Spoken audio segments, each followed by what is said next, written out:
Okay, let us start the class. We'll talk about today. We'll talk about security. I think you have saw the videos which I am sending.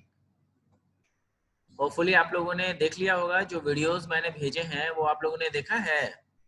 Each and every one.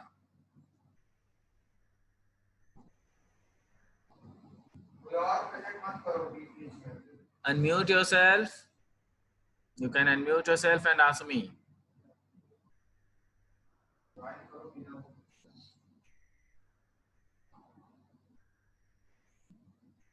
I hope my voice is audible to all of you.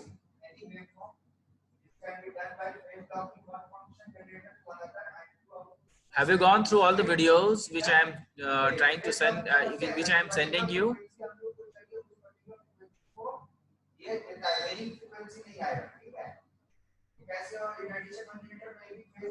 I am sharing you the screen, what I have sent you. For that, I am sharing you the screen.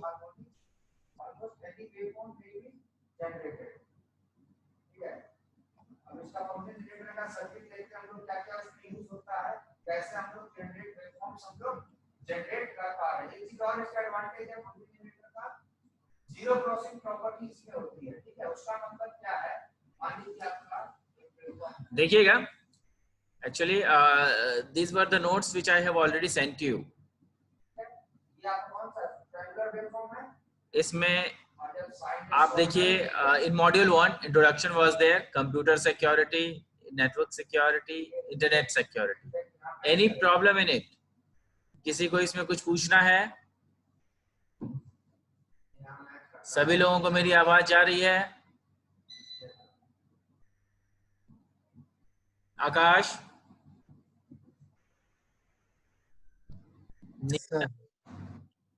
आवाज जा रही है? आप लोग देख रहे हैं जो वीडियोस आप लोगों को दिया गया है वो आप लोग देख रहे हैं या नहीं देख रहे हैं?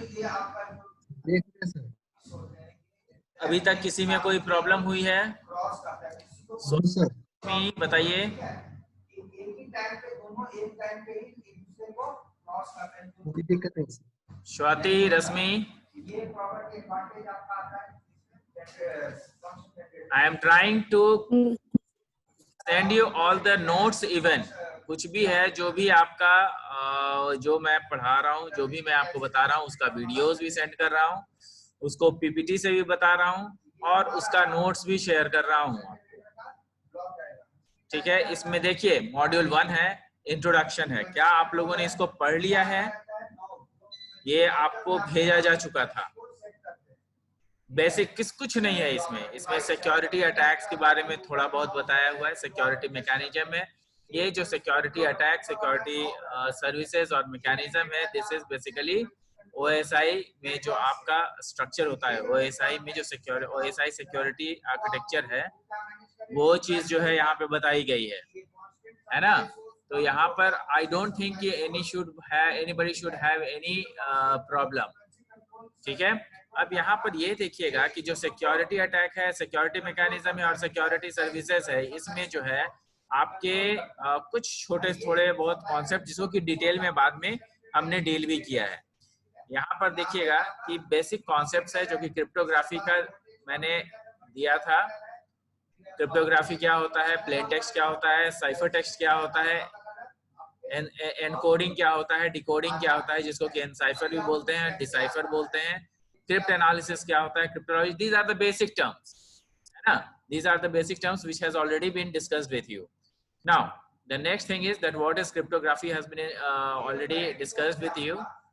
Type of operation used for transforming plain text to cipher text. इसमें क्या होता है कि टाइप्स ऑफ ऑपरेशन यूज्ड है क्रिप्टोग्राफी में। आपका टाइप्स ऑफ ऑपरेशन मतलब कि कौन कौन से ऑपरेशन यूज करके, कौन कौन सी चीजों को यूज करके हम लोग जो है प्लेन टेक्स्ट को साइफर टेक्स्ट में कन्वर्ट करते हैं। ये सारी चीजें इसमें दी गई है और इसमें आई डोंट थिंक कि एनीबडी किसी को कोई प्रॉब्लम है।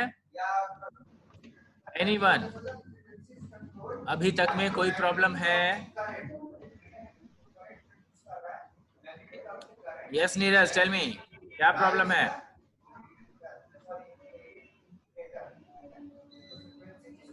नीरज, देखिए आप लोग बता, No sir, no, problem solve no नहीं problem. होगा। हाँ बताइए। हेलो सर, क्रिप्ट एनालिसिस एक बार बता दीजिएगा फिर से। क्रिप्ट एनालिसिस क्या होता है? क्रिप्ट एनालिसिस क्या है कि जब भी आपका कोई भी मैसेज है, अगर वो एनक्रिप्ट हो रहा है, तो एनक्रिप्ट हो रहा है तो जो टेक्नोलॉजी, जो कीज इस्तेमाल करके वो जो यूज हो रहे हैं उसको क्रिप्ट एनालिसिस कहते हैं। जो कीज आपने इस्तेमाल किया है, अगर उस पर हम लोग वर्कआउट करते हैं, उसको पढ़ते हैं, उसको समझते हैं, तो उसको क्रिप्ट एनालिसिस कहते हैं। जैसे एग्जांपल में सपोज कीजिए कि आपके पास एक कोई भी डेटा है। डेटा है कहने का मतलब कि अगर मैंने आपको बताया कि there is a data ABC, अगर ABC डेटा है, तो ABC डेटा है, उसको जो है अगर आपने एनकोड करना है तो उसको आप क्या करेंगे? एनकोड करने के लिए हम लोग क्या करते हैं कि जो आपके पास डेटा होता है, उस डेटा को हम लोग कुछ न कुछ उसमें न्यूमेरिकल वैल्यू, जैसे यहाँ पे मैंने क्रिप्टोग्राफी में बताया हुआ है आपको, जो ऑपरेशन यूज होता है, या तो नंबर यूज कर सकते हैं, सिंगल की यूज कर सकते हैं, या फिर उस प्लेन टेक्स्ट को प्रोसेस कर सकते हैं, जो कि आपका सिमेट्रिक की और पब्लिक की इंक्रिप्शन में होता है। लेकिन ये होता कैसे है? सबसे बड़ी बात है कि ये कैसे होता है। तो इसमें इसको करने के लिए हम लोग क्या करते हैं कि जैसे मान लिया कि आपके पास कोई एक है, जैसे मैंने आपको बताया ABC, एग्जांपल ले लिया हमने ABC। तो क्रिप्ट एनालिसिस में क्या करते हैं, सॉरी ABC, अगर आपने जो डेटा लिया है उसको अगर एनकोड करना है तो it can B encoded in various ways. हो सकता है कि उस ABC को हम लोग 1 2 3 मार्किंग कर दें, या फिर हो सकता है कि उस ABC को A+3 कर दें। मतलब A अगर 1 मान रहे हैं तो 1+3 कर दें। मतलब A के बदले हम लोग क्या लिखेंगे? जो चौथे नंबर पे आपका अल्फाबेट होगा, जैसे D, A के जगह पे हम लोग D लिखेंगे। ठीक है, तो ये एक दूसरा तरीका हो जाएगा। हो सकता सर है ABC जो डेटा हम लोग ले रहे हैं वो प्लेन टेक्स्ट होगा या फिर वो प्लेन टेक्स्ट साइफर होगा। टेक्स्ट? ABC आपका प्लेन टेक्स्ट हुआ, लेकिन उसको जब इनकोड करेंगे तो वो साइफर टेक्स्ट में चेंज होगा। और फिर उसको डिकोड करना है या फिर वो नहीं, आपको डिकोड नहीं करना है, एक्चुअली एनकोड भी आपको नहीं करना है। वो क्या करेगा, आपको मैंने डिफरेंट लेयर्स बताए थे OSI मॉडल के। तो OSI मॉडल के लेयर में मैंने आपको ये समझाया था कि जो OSI मॉडल का लेयर है उसमें क्या होता है कि आपका जो डेटा है वो डेटा लिंक लेयर में एनकोडिंग किया जाता है, राइट? तो वो डेटा यस। जो एनकोडिंग होती है, वो डेटा लिंक लेयर में जो भी एनकोडिंग की जाती है, वो एनकोडिंग कैसे की जाती है? कोई ना कोई तो टेक्निक लगता होगा ना उसमें। तो वो आपको क्रिप्टोग्राफिकल अप्रोच पे ही लगता है एनकोडिंग। अब वो कैसे लगता है? सपोज कीजिए कि आपका प्लेन टेक्स्ट ही ABC है। ABC अगर आपका प्लेन टेक्स्ट है तो हम लोग उसको नंबरिंग कर देते हैं। उसको नंबरिंग कर देते हैं कि अच्छा A को हम 1 लिखेंगे, B को हम 2 लिखेंगे, C को हम 3 लिखेंगे। तो जो हम मैसेजेस एनकोड करके भेजेंगे 1 2 3 जो आपका है वो हो जाएगा साइफर टेक्स्ट, आपका प्लेन टेक्स्ट हो जाएगा ABC। और आपका जो टेक्निक इस्तेमाल हुआ है, जिसको कि हम लोग पढ़ेंगे, जिसको हम लोग एनालिसिस करेंगे कि भाई A को 1 लिखा गया है, B को 2 लिखा गया है और C को 3 लिखा गया है, ये एनालिसिस हो गया। तो यही किस तरीके से एनकोडिंग की गई है उसको क्रिप्ट एनालिसिस बोलते हैं। ये एनालिसिस करना कि किस तरीके से टेक्निक अप्लाई हुआ है, तो इसको क्रिप्ट एनालिसिस करते हैं। अब ये एक तरीका हुआ, इसी तरीके से दूसरा तरीका भी हो सकता है। सपोज कीजिए कि आपके पास दूसरा तरीका क्या है, A को हमने D लिखना शुरू किया। मतलब ये है कि अगर A को हमने 1 माना है तो आपको जो 1+3 करना होगा। मतलब जितना भी A को अगर 1+3 लिख रहे हैं, इसका मतलब A को हम D लिख रहे हैं। B को हम क्या कर रहे हैं? B को हम 1+3 नहीं लिख सकते हैं। क्यों नहीं लिख सकते हैं? क्योंकि B का पोजीशन 2 है। ठीक है, B का पोजीशन 2 है तो 2+3 लिखेंगे। मतलब +3 जो है वो आपका कोड हो जाएगा। और 1 2 3 जो आपने ABC के लिए इस्तेमाल किया है, उसमें हर किसी अल्फाबेट में 3 3 3 जोड़ते चले जाएंगे। तो this is the analysis which we do. और वो एनालिसिस करने के बाद ही हम लोग उस एनकोडिंग टेक्निक को अप्लाई करने के बाद डिकोडिंग कर पाते हैं। ये क्रिप्ट एनालिसिस अगर नहीं होगा तो हम लोग डिकोडिंग नहीं कर पाएंगे। तो ये डिकोडिंग टेक्निक जो है मशीन अप्लाई करता है। इसमें कई सारे एल्गोरिदम्स लिखे हुए हैं जो कि सिमेट्रिक की और पब्लिक की इंक्रिप्शन में हम लोग पढ़ेंगे कि किस तरीके से होता है। एनीबडी? अभी आपका सही है, सब समझ में आ रहा है?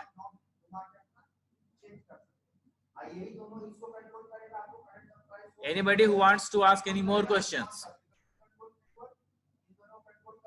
साइफर टेक्स्ट है, नॉन प्लेन टेक्स्ट है, चूज एंड प्लेन। अच्छा, नॉन प्लेन टेक्स्ट और चूज एंड प्लेन टेक्स्ट में क्या अंतर होता है? नॉन प्लेन टेक्स्ट ऐसे प्लेन टेक्स्ट होते हैं जो कि ऑलरेडी प्लेन टेक्स्ट में रहते हैं। मतलब वैसे प्लेन टेक्स्ट जो जिसको कि और जो ओरिजिनल फॉर्म में रहता है और उसमें से कुछ को लिया गया। मतलब अगर 10 लाइन है तो 10 लाइन का प्लेन टेक्स्ट है, उसमें से 4 ही लाइन लिया गया। अगर 4 लाइन लिया गया है तो वो चोजन प्लेन टेक्स्ट में आएगा, जबकि पूरा का पूरा अगर टेक्स्ट लिया जाएगा तो वो नॉन प्लेन टेक्स्ट में आएगा। The crypt analysis has a copy of cipher text. उस क्रिप्ट एनालिसिस का क्या होता है? एक कॉपी होता है साइफर टेक्स्ट का and the corresponding plain text का। जो प्लेन टेक्स्ट से साइफर टेक्स्ट में चेंज हुआ है उसका एक कॉपी जो है प्लेन टेक्स्ट के पास, नॉन प्लेन टेक्स्ट के पास होता है। ठीक है, उसी तरीके से चोजन साइफर टेक्स्ट भी होता है। One more thing is steganography. Steganography क्या होता है? वैसे मैसेजेस जो कि हिडन होते हैं, जो कि हिडन होते हैं, मतलब कि कुछ तरीके लगा करके उसको हिडन बनाया जाता है। जैसे यहाँ पे देखिए लिखा हुआ है कि a plain text message may be hidden in one of the two ways. May be hidden in one of the two ways कहने का मतलब the methods of a steganography conceal the existence of the message, whereas the methods of cryptography render the message unintelligently to outsiders of various transformation of the text। कहने का मतलब यह है कि जो प्लेन टेक्स्ट होता है वो प्लेन टेक्स्ट को किसी न किसी तरीके से हाइड कर सकते हैं। अच्छा, आप लोगों ने एक पढ़ा होगा टेक्निक, डेटा एब्स्ट्रैक्शन पढ़ा है कि नहीं पढ़ा है आप लोगों ने? What is data abstraction? Anyone?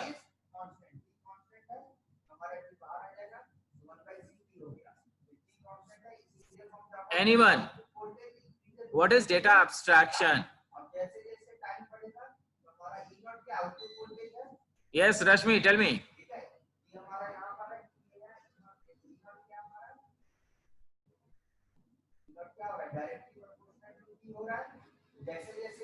Data abstraction is a process of reducing the data from the original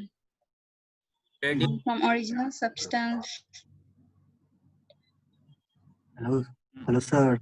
हाँ बोलिए। डेटा एब्स्ट्रैक्शन को सर ये भी बोल सकते कि वो मतलब सिर्फ एसेंशियल इंफॉर्मेशन देता है outside to hiding their background details. Hiding the background details, and what are those?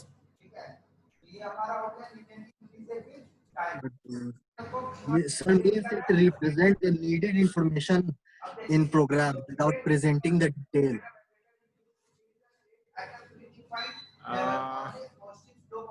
और कुछ तरीका बता सकते हैं? What are the different data abstractions? What are the ways of data abstraction?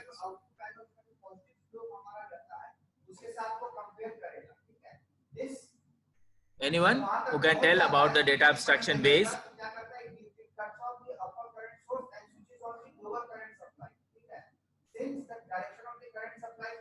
Logical way, logical, physical. ठीक है, yes, you are going right. And view level abstraction. Basically 3 तरीके से होते हैं डेटा एब्स्ट्रैक्शन। एक होता है, आप लोग डीबीएमएस में इसको पढ़े होंगे, डेटाबेस मैनेजमेंट सिस्टम्स में। उसमें आप लोगों ने पढ़ा होगा कि data abstraction is done at the physical level, logical level and the view level, है ना? तो जो फिजिकल लेवल पे होता है उसमें what happens that actual data are not visible to everyone. पूरा एक्चुअल डेटा हम लोग नहीं दिखाते हैं, जबकि हम लोग क्या होता है कि लॉजिकल लेवल में जो जिस तरीके से हमने एनकोडिंग किया है उस एनकोडिंग को छिपा लेते हैं। जो डेटाबेस में जिस तरीके से डेटाबेस में डेटा को डाला गया है वो हम छिपा लेते हैं, दैट इज लॉजिकल, जिस लॉजिक को लगा करके, तो वो आपका लॉजिकल होता है, लॉजिकल लेवल पे होता है। जबकि व्यू लेवल पे क्या होता है कि हम लोग व्यू ही नहीं करने देते, देखने ही नहीं देते हैं। एग्जाम्पल कि अगर आपके पास आईडी पासवर्ड है तभी आप फेसबुक का अगर आईडी पासवर्ड आपके पास है तभी आप फेसबुक में अंदर जा सकते हो और अपने फ्रेंड्स को देख सकते हो, राइट। अगर आपके फ्रेंड्स हैं उसमें तो उनको देखने का क्या तरीका है, उनसे जो आपका नेटवर्किंग सोशल साइट्स होते हैं सब में आईडी और पासवर्ड लगाए जाते हैं। तो आईडी और पासवर्ड क्या है, वो व्यू लेवल पे है, वो आपका जो अब्स्ट्रैक्शन है, डेटा हाइडिंग है, वो data hiding at view level हो गया। और वैसे भी प्रोग्रामिंग जब हम लोग करते हैं तो भी हम लोग एब्स्ट्रैक्शन करते हैं। डेटा हाइडिंग टेक्निक होता है रैपिंग अप ऑफ डेटा। आप लोग पढ़े होंगे C++ में that why it is called OOP, object oriented programming. क्यों कहते हैं उसको, क्योंकि आपका जो डेटा है that applies wrapping up of data. And wrapping of data क्या होता है, रैपिंग अप ऑफ डेटा का मतलब कि डेटा को हाइड करने के तरीके, जो कि हम लोग कैसे करते थे, हम लोग प्राइवेट, पब्लिक और प्रोटेक्टेड से करते थे। याद आ रहा है कुछ कुछ? Yes sir. तो this is what is data hiding. तो बेसिकली स्टेगनोग्राफी क्या है कि आपका जो मैसेज है उसको हाइड करने के तरीके हैं यहाँ पे। तो उसमें जो है तरीके जो है यहाँ पे देखिए, simple form of steganography but one time it is consuming to construct one which is the arrangement of words. कहने का मतलब कि जो वर्ड्स है उसको हम किसी और तरीके से अगर अरेंज करते हैं तो वो आपका डेटा एनकोड भी हो जाएगा और उसमें टेक्निक भी इस्तेमाल हो जाएंगे। जैसे अगर हमारा मैसेज है कैट, तो कैट CAT कैट होता है, उसको हमने क्या किया कि उल्टा पढ़ दिया, TAC कर दिया उसको। तो जितने भी मैसेजेस हैं, जितने भी वर्ड्स होंगे वो सब उल्टे पढ़े जाएंगे। लेकिन ये आपको पता है, सेंडर को पता है और रिसीवर को पता है, बीच में जो भी ओपोनेंट्स होंगे उसको नहीं पता है ये चीज। जब इसको नहीं पता, इसका मतलब कि डेटा इनकोड कर दिया गया है। तो these are the things which we have to keep it in mind कि how the thing has to be developed। बात समझ में आ रही है?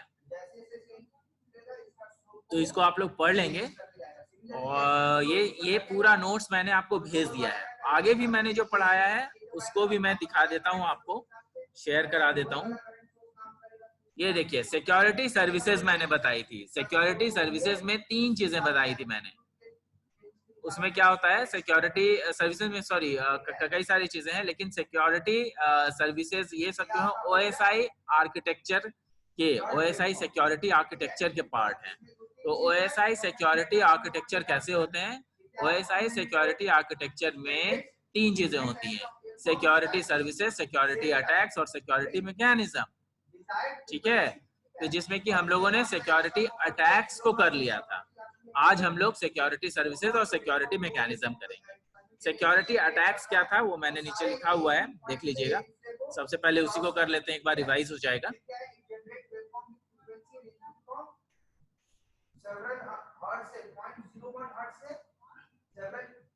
यहाँ देखिए सिक्योरिटी अटैक्स है ये। इसमें क्या किया था हम लोगों ने, there are 4 general categories of attacks.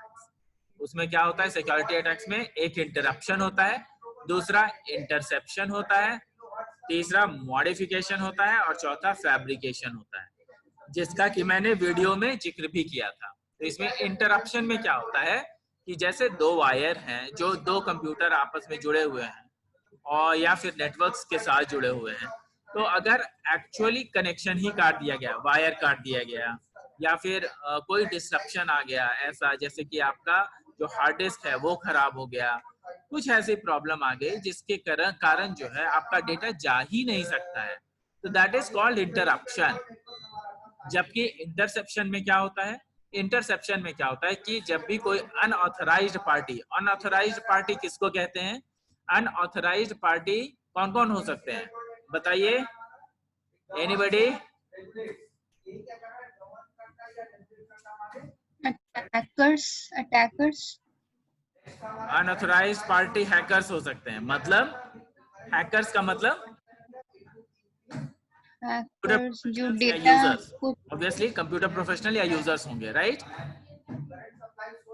और कौन हो सकते हैं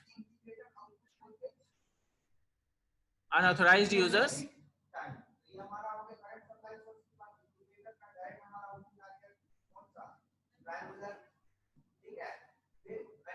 बताइए स्वाति, विवेक, समन, क्या हुआ आपको? आप कुछ नहीं बोल रही हैं। Where you?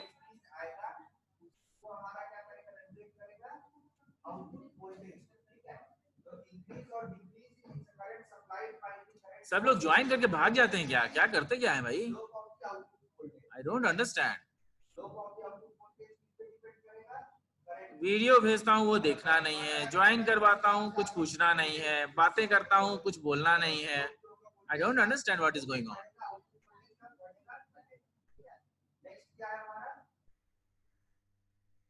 नहीं कुछ इंटरेक्शन कीजिएगा तो मैं तो आगे बढ़ता चला जाऊंगा। मुझे तो ऐसा लगेगा कि आपको सब कुछ समझ में आ रहा है।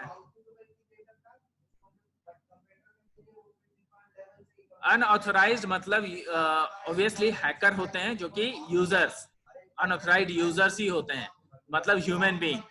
लेकिन उनके अलावे कुछ ऐसे हम लोग क्या करते हैं कि कई सारे ऐसे प्रोग्राम्स भी होते हैं जिसको कि हम लोग चला सकते हैं in the form of software. तो उसको भी हम लोग उसको भी हम लोग अनऑथराइज्ड के ही कहेंगे। सेकेंड है थर्ड पार्टी एप्स भी हो सकता है, थर्ड पार्टी एप्स ये सब। हाँ, थर्ड पार्टी एप्स हो सकते हैं, या फिर आपका कंप्यूटर, एक कंप्यूटर खुद भी हो सकता है। कंप्यूटर खुद भी कहने का मतलब ये है कि आपका जो कंप्यूटर है वो एक as a third party use करेगा, जिसको कि हम लोग कंप्यूटर को लगा देते हैं कि भैया तुम क्या करो कि तुम्हारे पास जो भी मैसेजेस आए उसमें मैनिपुलेशन करो कि ABC अगर मैसेज भेजा गया है तो उसको DEF पढ़ा जा सकता है, FGHI पढ़ा जा सकता है, 1 2 3 पढ़ा जा सकता है, कि क्या क्या पढ़ा जा सकता है। उसको हमने एक एल्गोरिदम बना दिया और उस एल्गोरिदम के साथ उसको चला दिया। वो क्या करेगा कि बाई चांस वो एल्गोरिदम रीड आउट करता रहेगा। बाई चांस हो सकता है कि कोई ना कोई एल्गोरिदम फंस जाए और आपका डेटा जो है डिसाइफर कर लिया जाए, मतलब डिकोड कर लिया जाए। बात समझ रहे हैं? तो computer can do it very easily. उसको अगर एक बार दे दिया गया ऐसा प्रोग्रामिंग तो फिर it can do it very easily. It will be very easy for the computer to apply all the algorithms at any different times. बात समझ में आ रही है? Hopefully I am able to explain you guys. ठीक है? तो ये आपका अनऑथराइज्ड यूजर्स होते हैं। अनऑथराइज्ड यूजर्स कहने का मतलब it can be a human being, it can be a program और it can be a computer. ठीक है? अब इसके बाद आपका इंटरसेप्शन क्या होता है? इंटरसेप्शन में क्या होता है कि कोई थर्ड पार्टी जो है वो आपके कंप्यूटर का एक्सेस कर लेता है। एक्सेस कैसे कर पाता है? सपोज कीजिए for a particular time period आपका आईपी एड्रेस जो है किसी ने चुरा लिया और वो आईपी एड्रेस हमने अपने कंप्यूटर में डाल दिया। तो जो आपको मैसेजेस जाने चाहिए वो आपको जाएंगे, लेकिन हो सकता है कि एक कॉपी ऑफ मैसेज हमारे पास भी आ जाए, क्योंकि दोनों के पास सेम आईपी एड्रेस है। ये जो आईपी एड्रेस होता है जो हम लोग चुराते हैं एक दूसरे से, वो क्या होता है कि that is a very temporary IP. वो आप पल भर के लिए चुरा सकते हैं। You can not copy it for a long time. आप अभी देखिएगा कि जो आप जब भी वैन से जुड़ते हैं, that is wide area network से जब भी आप जुड़ते हैं, तो वाइड एरिया नेटवर्क में the IP address is given by the computer और sorry the IP address is given by the network. वो जिस नेटवर्क से आप जुड़ते हैं वो नेटवर्क जो है आपको आईपी एड्रेस देता है, ना कि आपका ये जो आपका लैन है या फिर वो नहीं देता है। There are two kinds of IP addresses, मैंने आपको वीडियोस में बताया है, मैंने OSI आर्किटेक्चर जब पढ़ाया था उसमें सब कुछ मैंने बताया है कि there are two kinds of IP addresses, दो one is local IP address and the other is global IP address.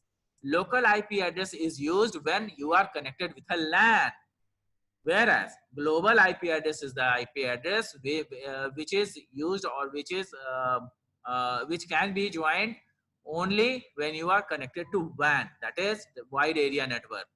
जहां पर भी इंटरनेट की बात होती है वहां पर आप लोग जो है वाइड एरिया नेटवर्क में इस्तेमाल करते हो ग्लोबल आईपी एड्रेसेस। और वो जो ग्लोबल आईपी एड्रेसेस होते हैं that are being given by the ISPs, by the network. ISPs क्या होते हैं? Internet service providers.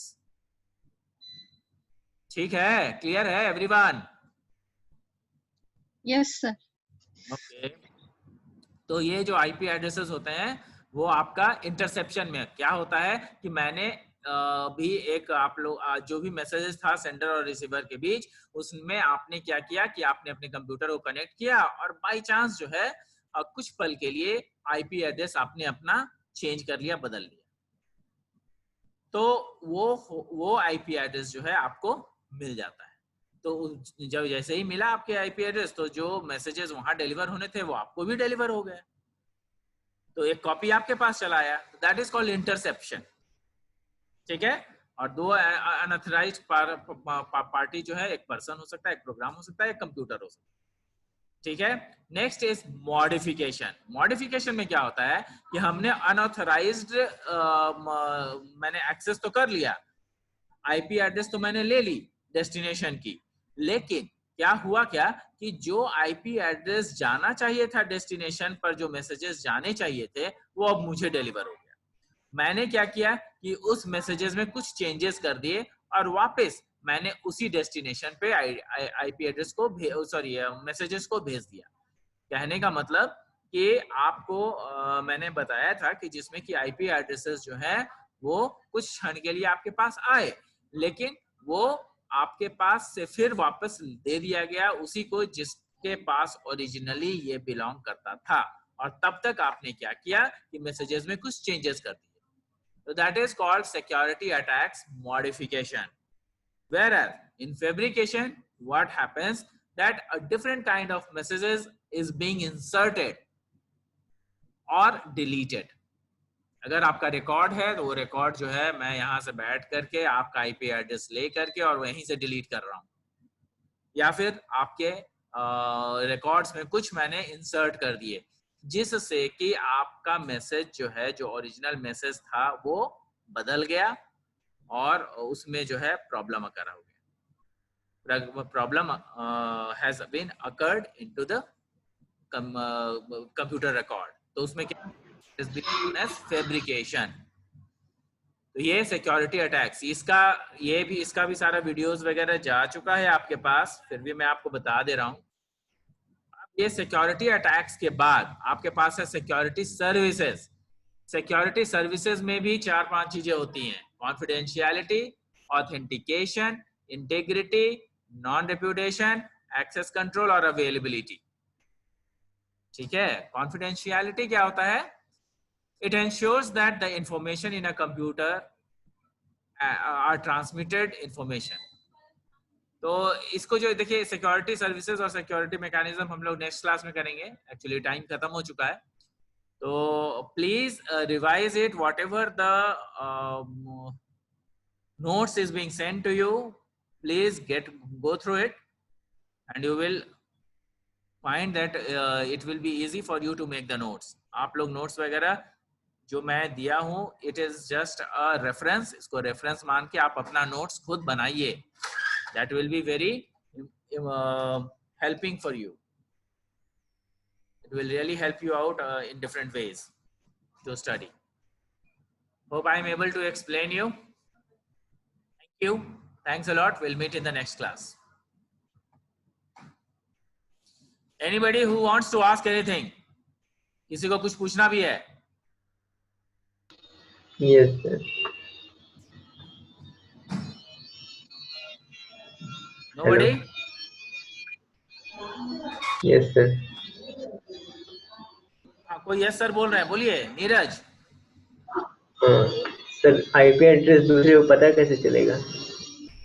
IP address, तो दूसरे को पता कैसे चलेगा आईपी एड्रेस कि मेरा आईपी कैसे एड्रेस? पता चलेगा? आईपी एड्रेस में क्या होता है कि आपका आईपी एड्रेस में आपने सबनेटिंग पढ़ा होगा, तो सबनेटिंग में उसमें आपने class A, class B, class C address पढ़ा है कि नहीं पढ़ा है कभी? Class A, class yes sir. Addresses में आप जानते हैं कि 1 से लेकर के 10 से लेकर के 127 तक आपका क्लास ए एड्रेसेस होते हैं। 128 से लेकर के और आपका 191 तक क्लास बी एड्रेसेस में आते हैं। तो वहां से हम लोग इजिली निकाल सकते हैं ना कि कोई ना कोई आईपी एड्रेस ऐसा होगा जिसका, तो ये है कि पर्टिकुलर आदमी का जिसका भी कंप्यूटर होगा उस आईपी एड्रेस को जानना थोड़ा सा मुश्किल तो है, क्योंकि IP address keeps on changing.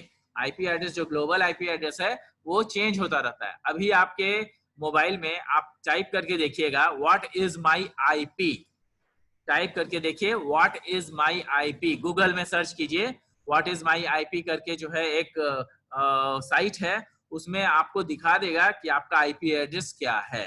और वही आईपी एड्रेस आप जो है व्हाट इज माई आईपी जो है उसको 10 मिनट के बाद फिर देखिएगा तो आपको जो है अपना आईपी एड्रेस चेंज मिलेगा। कहने का मतलब कि सिक्योरिटी पर्पस के लिए ये चीजें काफी जरूरी है कि आपका आईपी एड्रेस सेम ना हो। जब आप कनेक्टेड नहीं हैं तो सेम ना हो, ऐसा जरूरी है। तो ये आईपी एड्रेसेस जो है वो किसी न किसी तरीके से कई लोग जो हैकर्स होते हैं वो पता कर लेते हैं। पता करने का तरीका है उसका डिफरेंट, तो वो हम लोग पहले देखेंगे। पहले थोड़ा सा इसको जो है समझ लें कि क्रिप्टोग्राफी में कौन कौन सी चीजें इंपॉर्टेंट चीजें हैं, उसके बाद हम लोग उस पर भी थोड़ा बहुत ध्यान देंगे। ठीक है, उसमें काफी सारी चीजें हैं, डिजिटल सिग्नेचर्स वगैरह मैच कराना होता है। ठीक है, एनीबॉडी एल्स?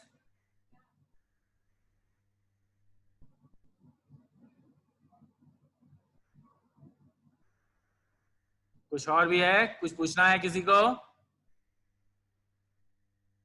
चलिए, thank you for the class.